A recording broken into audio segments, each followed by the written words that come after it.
من یدخل قبر المرأتی، کون اترے گا عورت کی قبر میں، یعنی کیا محرم ہی اتریں گے یا نامحرم بھی کو اتر سکتا ہے؟ یعنی مثال کے طور پر اگر کسی عورت کو دفنانے کے لیے گھر والے یہ چاہتے ہیں کہ کوئی نیک شخص اس کو قبر میں اتارے، تو کیا وہ ایسا کر سکتے ہیں جبکہ اس کا بھائی یا باپ بھی موجود ہوں؟ تو ہم دیکھتے ہیں حدثنا محمد بن سنان قال حدثنا فلیح بن سلیمان حدثنا ہلال بن علی عن انس رضی اللہ عنہ قال شہدنا بنت رسول اللہ صلی اللہ علیہ وسلم ورسول اللہ صلی اللہ علیہ وسلم جالس علی القبر.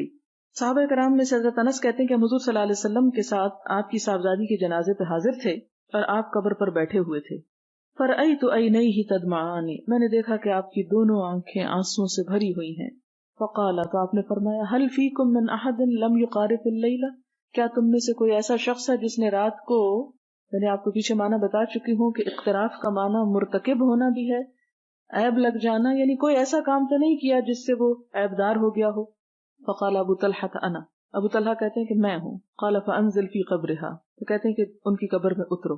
یعنی آپ صلی اللہ علیہ وسلم خود بھی تھے، حضرت عثمان بھی موجود تھے، اور میں نے آپ کو بتایا تھا کہ ایک یا دو لوگ قبر میں نہیں اتار سکتے مردے کو، وہ تو گر جائے گا ان کے ہاتھ سے، کیونکہ مردہ اپنے ہیں تو کچھ بھی نہیں کر سکتا. لہٰذا آپ صلی اللہ علیہ وسلم بیٹھے تھے بڑے غمگین تھے، اور بعض اوقات یہ ہوتا ہے کہ اپنے رشتے دار انتہائی غمزدہ حالت میں ہوتے ہیں کہ ان کی جان اپنی نکلی ہوئی ہوتی ہے کہ وہ اٹھا کے کوئی بڑا بھاری کام کرے.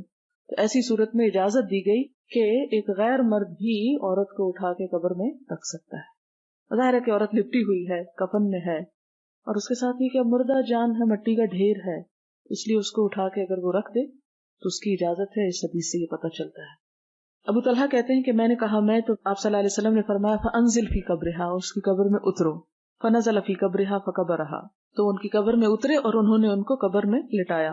قال ابن المبارک، ابن مبارک کہتے ہیں قال فلیح، فلیح کہتے ہیں اراہ، میں سمجھتا ہوں اس کو یعنی الذنب، کہ قرف کا معنی ذنب ہے، گناہ.